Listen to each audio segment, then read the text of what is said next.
वहीं आज आ सकती है विकास दुबे की पोस्टमार्टम रिपोर्ट। मुठभेड़ में मारे जाने के बाद शव का कल ही पोस्टमार्टम हुआ था। हालांकि पोस्टमार्टम के लिए बुलाए जाने पर परिवार का कोई सदस्य नहीं आया। इसके बाद शव को उसके बहनोई दिनेश तिवारी के सुपुर्द कर दिया गया है और फिर पत्नी और बेटे की मौजूदगी में विकास दुबे का भैरव घाट पर अंतिम संस्कार भी कर दिया गया। अब उसके पोस्टमार्टम रिपोर्ट आने का इंतजार किया जा रहा है। तो चलिए इस खबर पे और ज्यादा अपडेट के लिए एक बार फिर रुक करते हैं हमारे संवाददाता अशोक तिवारी का, जो हमारे साथ लगातार बने हुए हैं। अशोक, अब पोस्टमार्टम रिपोर्ट का इंतजार है, क्योंकि जिस तरह से कल पूरा घटनाक्रम हुआ था, एनकाउंटर हुआ था, शूट आउट हुआ था, उस पर सवाल उठे थे। पोस्टमार्टम रिपोर्ट से क्या जो बहुत सारे सवाल हैं उनके जवाब मिलेंगे, तस्वीर कुछ साफ होगी?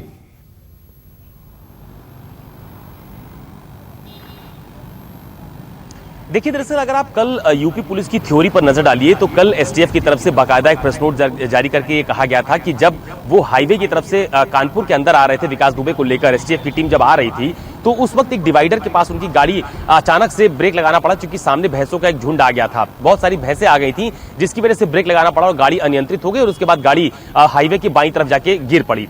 उसके बाद विकास भागा और उन्होंने पहले विकास ने फायर किया और उसके बाद पुलिस टीम ने विकास के ऊपर फायर किया, जिसके बाद मुठभेड़ में विकास दुबे मारा गया। अब इस थ्योरी के बाद कई तरह के जो आरोप पॉलिटिकल पार्टीज की तरफ से लगाए गए, अलग अलग नेताओं के दलों के नेताओं की तरफ से लगाए गए।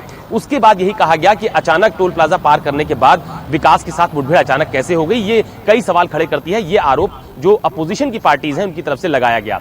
कल जब डॉक्टर्स के पैनल ने पोस्टमार्टम किया तो उसमें उन्होंने ये साफ कहा कि विकास के शरीर पर 4 गोलियां लगी हैं जो पुलिस की तरफ से चलाई गई मुठभेड़ के दौरान।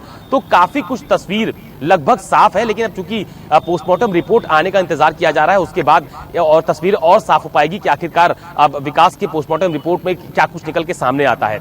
दूसरी अहम बात यह भी है कि कल देर रात जब पुलिस ने पोस्टमार्टम के बाद जो शव था उसको परिजनों को देने के लिए बिकरू गांव के तमाम सारे लोगों से कहा कि अगर वो चाहे तो विकास के अंतिम संस्कार में शामिल हो सकते हैं, लेकिन वहां से फिलहाल कोई अंतिम संस्कार में शामिल होने नहीं आया।